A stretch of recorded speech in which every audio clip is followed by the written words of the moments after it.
Eu agradeço as intervenções dos meus companheiros de mesa e agora cabe-me fazer, eu prometo, uma curta intervenção. Está ligado?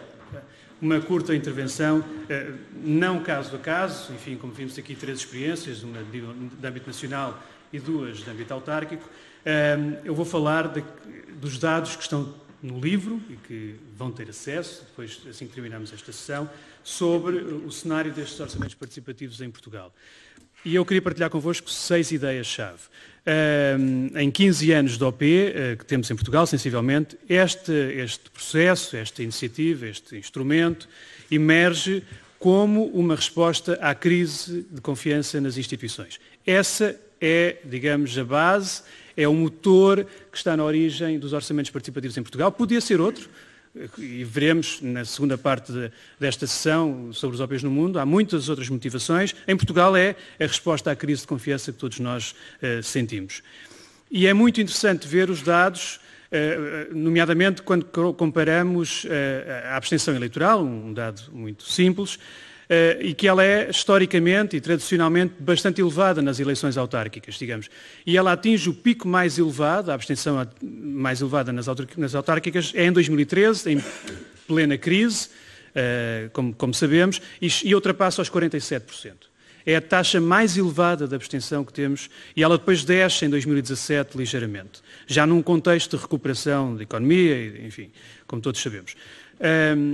E é curioso que é neste aumento da abstenção em Portugal que se dá também o aumento substancial dos orçamentos participativos e, portanto, que os autarcas estão cada vez mais empenhados em encontrar soluções de recuperação desta proximidade do diálogo com a sociedade. O que é muito curioso é que a diminuição da participação eleitoral e o aumento dos orçamentos participativos representou, em minha opinião, curiosamente, um aumento da atividade participativa e da atividade cívica, ou uma atividade cívica mais intensa. Isto porque a participação nos OPs é anual e tem vindo a números crescentes de participantes. O Miguel dizia que o ano passado foram 38 mil, sensivelmente. Já tinham ultrapassado a barreira dos 50 mil. Em Cascais, embora a Isabel não trouxeste os números, mas eu digo. Em Cascais, o ano passado, votaram mais de 82 mil pessoas e, enfim, é a segunda edição onde votam mais pessoas do que votaram nas eleições autárquicas, em Cascais. E para termos um exemplo, em 2016 nós tínhamos sensivelmente 100 orçamentos participativos a funcionar em Portugal. Nesse ano tivemos mais de 1.200 projetos finalistas em votação em todos estes orçamentos participativos e votaram 350 mil pessoas. Se formos comparar com os dados, enfim, estas comparações não se podem fazer de forma assim tão leve, mas digamos que estes 350 mil votantes são mais do que os resultados de alguns partidos nas eleições legislativas de alguns partidos, e eu diria, entre aspas, forças políticas. Não só partidos. Essa é a primeira ideia. Portanto, os orçamentos participativos nascem em Portugal com o objetivo de recuperar ou contrariar a crise de confiança nas instituições. A segunda ideia é que este aumento significativo dos orçamentos participativos poderia pressupor uma forte vontade política dos eleitos, mas não. E essa é uma ideia muito recente e que contraria também muitas das coisas que eu pensava, é que a vontade política é ainda assim intermitente. Deixem-me dizer desta maneira. Em 15 anos, cerca de 46% dos municípios em Portugal já experimentou o orçamento participativo. Mas quando vamos ver o grau de sustentabilidade, ou seja, quantos anos duram os orçamentos participativos, na mesa temos 2 bons exemplos, 10 anos ininterruptos, 8 anos também contínuos, mas a grande maioria dos orçamentos participativos, 91% dos casos em Portugal, não vai além do mandato. Ou seja, tem a duração de um mandato autárquico. 8% duram 2 mandatos e apenas 1% já está, e temos aqui 2 exemplos, já está no 3º mandato. Isto acontece, em minha opinião, por várias razões que não teremos certamente espaço de refletir e debater todas aqui. Mas é muito curioso quando em anos eleitorais, como aconteceu o ano passado, para as autarquias, em 2013 e 2009, há uma quebra no número de autarquias a fazer orçamento participativo e o argumento tradicional dos autarcas é de que não querem contagiar o processo participativo com a tradicional campanha eleitoral. Enfim, o que é um argumento que se compreende. Mas isso é pressupor que o cidadão não consegue distinguir o que é uma campanha eleitoral de um processo de votação nos orçamentos participativos. E as pessoas conseguem perceber isso completamente, quer dizer, não há dúvidas sobre essa matéria. Há uma minoria de autarquias que não interrompe os seus orçamentos participativos em anos eleitorais e há uma maioria que interrompe. Só que o problema desta interrupção, levada pelo argumento de não contágio do processo eleitoral, é também, por vezes, motivo para não voltar a recuperar o orçamento participativo a seguir às eleições. E é isso que justifica, em parte, estes dados de que 91% dos casos não vai além de um mandato. Estas fragilidades, enfim, evidenciam, em minha opinião, uma fraca sustentabilidade destes processos, e isso significa que há uma expressiva vontade para experimentar, mas há uma débil vontade para manter e melhorar os processos. E isso é qualquer coisa que tem que ser trabalhada e, certamente, a partir dos casos mais consolidados. A sustentabilidade destes processos deliberativos é ainda assim superior à que tínhamos antes de 2012, nos processos consultivos, que duravam 1 ano, 2 no máximo. Há ainda um elemento que, em minha opinião, é muito importante partilhar convosco, que tem que ver com esta questão da vontade política e da sustentabilidade dos processos. E que tem a ver com a emergência das plataformas de participação eletrónica, digamos, vulgarmente conhecida como as páginas de internet ou plataformas de internet para a participação dos cidadãos nos orçamentos participativos. Estas plataformas ajudaram, em minha opinião, a passar uma ideia de que fazer um orçamento participativo é fácil. Basta ter uma página de internet, o risco político reduz porque o contacto direto com a pessoa não existe, é intermediado por uma plataforma, e para os técnicos também é uma defesa porque não há um confronto direto com as pessoas. E, ora bem, esta ideia de que fazer um orçamento participativo é fácil é errada. A ideia de solução, chave na mão, uma página de internet e faz um orçamento participativo, nada mais errado. E, portanto, este conceito de OP rápido descurou aquilo que, em minha opinião, é essencial. É que as máquinas têm que se questionar. As autarquias têm que se questionar para fazer um orçamento participativo. Não basta fazer uma página de internet. Ninguém acredita nisso. Desculpem a expressão. Mas é preciso trabalhar o conceito do orçamento participativo. Ele traz uma nova linguagem às autarquias, que os levam a sério a uma nova linguagem, há uma nova forma de relacionamento com os cidadãos. Há novas formas de relacionamento internas, inclusive, quer o Miguel, quer a Isabel partilharam isso. Como sabemos, a vida numa autarquia é muito setorializada e, portanto, os serviços trabalham muitas vezes por seu lado. Nestes processos são obrigados a trabalhar em conjunto, mas é um conjunto permanente e isso implica mudanças no funcionamento interno. Mudanças nas práticas, na relação com os cidadãos e, portanto, esta matéria que é essencial, que é o OP como motivo de transformação da máquina administrativa e da sua relação com a sociedade, é o que não foi trabalhado nestes processos que se basearam nas plataformas de internet. Uma terceira ideia é a da questão da confiança e, portanto, se este é o motor dos processos em Portugal, como é que estamos em termos de crescimento da confiança? E aquilo que eu posso dizer da análise dos dados recolhidos é que esta confiança cresce, sim, ela cresce, mas de forma circunscrita. O OP, os orçamentos participativos, não alteraram o comportamento eleitoral dos portugueses. Eu queria dizer isto porque quem pensa que se faz um orçamento participativo porque é bom e que ajuda a melhorar os resultados eleitorais, não é verdade, porque as pessoas diferenciam muito claramente o que é um processo de participação centrado numa pequena parcela, ou maior ou mais pequena, do orçamento, daquilo que é a gestão da autarquia em geral. As pessoas confiam, e é isso que nos dizem os resultados, as pessoas confiam essencialmente no processo. E mais do que confiar ainda no processo, confiam no seu ato de cidadania, de apresentar uma proposta e de votar. É isso que muda o comportamento das pessoas e é isso que faz com que possamos ter hoje dados de participação muito substanciais nestes processos. Portanto, a existência de um OP não transforma a confiança das pessoas na administração de uma maneira geral. E olhando para o cenário das autarquias em Portugal, eu diria que nós temos 3 estágios hoje presentes. O primeiro, permitam-me essas expressões, o primeiro estágio é o básico, são as autarquias que cumprem o que a legislação obriga em matéria de participação, e como exemplos, as tradicionais consultas públicas. Há um estágio intermédio, e este primeiro estágio é a grande maioria das autarquias em Portugal, sejamos claros sobre isso.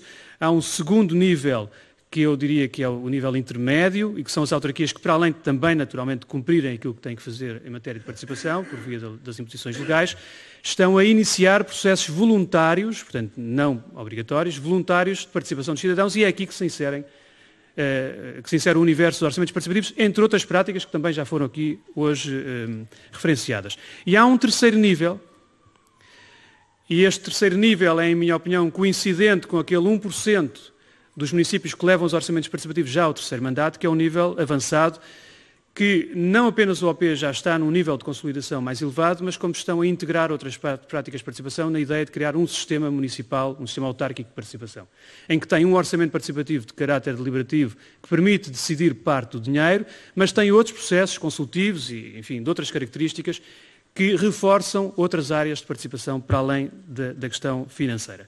E este é o cenário que nós temos dois bons exemplos na mesa, Lisboa e Cascais, e é por aqui que eu acho que tem que passar. O OP é, de facto, um bom instrumento, quando é levado a sério e é bem trabalhado, mas é manifestamente insuficiente e, portanto, não esperemos que ele transforme, digamos, o cenário que temos à nossa frente e, por isso, as autarquias devem investir, se quiserem, naturalmente, na diversificação das práticas de participação para chegar a mais pessoas e para ter um sistema um pouco mais abrangente. E a quarta ideia é, então, se esta confiança está a crescer, embora de forma circunscrita, onde é que ela está a crescer? Qual é a população portuguesa que está a aderir a estes processos? Quais são as características deste público? E eu queria-vos passar alguns dados, enfim, são amostrais, com base no trabalho feito de comparativo em vários orçamentos participativos, são cerca de 3.000 pessoas que foram inquiridas e, portanto, nós temos neste universo uma maioria de homens a participar, 55%, e temos perfil médio, com idades entre os 48 e 50 anos. Os jovens são em número bastante reduzido nestas dinâmicas, mas apesar disso, e permitam-me um parênteses, cerca de 25% dos jovens que participam nestes OPs e que têm mais de 18 anos estão a participar nestes processos, mas não votam. Não votam porque, enfim, têm idade, mas porque não querem, não têm aderido aos atos eleitorais. Portanto, estão a trazer à participação pessoas jovens que estão afastadas dos atos eleitorais, no caso dos jovens, mas também nos adultos, são cerca de 12% a 15%. O que isto não significa que esteja a mudar o seu comportamento eleitoral, é isso que eu vos disse há pouco. A formação deste perfil médio é superior, portanto são pessoas com formação média, maioritariamente média e superior, e só para vos dar alguns dados, um único dado comparativo é que nestes municípios, vocês vão ver isso no artigo, os municípios que foram analisados, 17% da população desses municípios tem o ensino superior. Mas quando chegamos à população que participa no OP, é de 32%. Ou seja, é quase o dobro e, portanto, é uma população maioritariamente com formação média e superior. E os OPs em Portugal são essencialmente para a classe média. É este o público-chave que está a ser mobilizado pelos processos, enfim, é também a maioria da população portuguesa. Quinta ideia, e que é, no fundo, na sequência daquilo que já vinha a dizer, de que estamos hoje, e o Paulo Tomás referiu isso, nós estamos hoje a criar em Portugal, nós todos, não é? Um ecossistema de participação que eu acho que é muito favorável. E estamos a ir da multiplicação, vocês vão ver os dados em Portugal, hoje existem em Portugal mais de 1.000 orçamentos participativos e permitam-me dizer que este número é desta forma, porque só o orçamento participativo do Ministério da Educação com as escolas, que não é um OP, mas é uma iniciativa governamental que tem mais de 1.000 escolas a fazer os seus orçamentos participativos e, portanto, são casos individuais. Portanto, nós temos cerca de 1.100, 1.200 OPs em Portugal e, portanto, da multiplicação destes processos há a criação de um ecossistema. E Portugal é o primeiro país no mundo que tem todos os seus níveis de governo a fazer orçamento participativo. O Governo da República, o Governo Regional dos Açores e as autarquias, entendidas aqui, municípios e juntas de freguesia. E, portanto, só a região autónoma da Madeira, enfim, olhando para o cenário que temos, é ainda o nível do governo que não está implicado neste trabalho. Mais de 60 processos de orçamento participativo jovem nasceram em Portugal ao longo destes anos e, portanto, eu acho que é um clima bastante favorável à criação de um ambiente de participação e de uma atividade cívica mais forte e mais intensa, que eu acho que pode ser muito útil à democracia portuguesa. Os dados que trabalhámos o ano passado do Orçamento Participativo Jovem em Portugal dizem-nos coisas muito interessantes. Um jovem, hoje, nos 16 anos, 18 anos, pode participar no seu orçamento participativo da escola, pode participar num orçamento participativo do município e tem ainda a possibilidade também de participar no orçamento participativo Jovem em Portugal. E cerca de 25% dos jovens que participaram no OP Jovem em Portugal já tinham uma experiência anterior de outros orçamentos participativos. E, portanto, a multiplicação destes espaços, podemos entender bem, isso pode criar alguma confusão. Eu acho que neste momento é muito positiva para criar uma cultura de participação onde ela não existia. A última ideia, e que eu acho que é a questão provavelmente mais rica que temos nos processos da OP em Portugal, que é a passagem do projeto à política pública.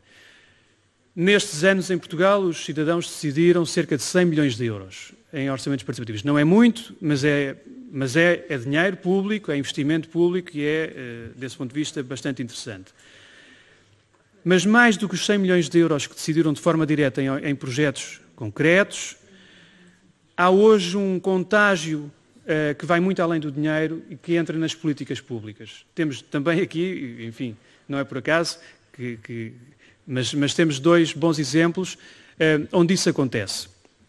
Lisboa, por exemplo, o Miguel referiu isso muito bem, em 10 anos mais de 6.200 propostas foram recebidas através do Orçamento Participativo. Eu acredito, e o Miguel dirá o contrário se eu estiver errado, mas acredito que a Câmara Municipal de Lisboa não tem nenhum outro censor tão apurado na cidade de Lisboa sobre as ideias dos municípios para a cidade. Ou seja, em 10 anos, 6.200 propostas é um excelente censor, por muito boas ideias, ou às vezes menos boas, mas não há outro censor tão apurado, tão próximo das pessoas como este, e, portanto, isto significa que não foram feitas nem implementadas 6.200 propostas, mas a Câmara daqui retirou muitas lições e muitas ideias para incorporar nas suas políticas públicas. Eu dou 3 exemplos rápidos. Startup Lisboa influenciou o desenho da política municipal ao nível da promoção da atividade económica das startups. Foi determinante e foi um dos projetos das primeiras edições. As ciclovias. O primeiro orçamento participativo em 2008, o projeto mais votado foi a criação de ciclovias em Lisboa. E hoje existem mais de 200 km de ciclovias na cidade de Lisboa e isto passou de um projeto votado, proposto por pessoas e votado, enfim, executado pela Câmara, a uma política pública que hoje é transversal à cidade. Canil-Gatil, de Monsanto. Há um antes e um depois, digamos. O Canil-Gatil, enfim, com carências várias, era um espaço de recolha e abate de animais. Hoje não há abate na cidade de Lisboa, a política municipal mudou. E, portanto, é um espaço de recolha, tratamento e adoção. Isto é uma nova política de relação com os animais na cidade de Lisboa e há uma influência direta destes processos, digamos assim. Era isso que eu queria dizer. No caso de Cascais, a Isabel já deu vários exemplos, eu não vou referir mais, mas os impactos são muito extensos e carecem de uma análise mais detalhada, certamente vamos ter a oportunidade de fazer, para medir os impactos destes processos na administração pública, nas autarquias, nas pessoas e no território, na qualidade de vida. Obrigada pela vossa atenção. Nós estamos muito para além da hora que estava prevista esta mesa e, se me permitirem, com muito pouca democracia, e para os que queiram ficar, passamos de imediato à próxima mesa, se estiverem de acordo, e no fim fazemos todas as perguntas e respostas, isto só para não atrasar, está bem? Muito obrigado.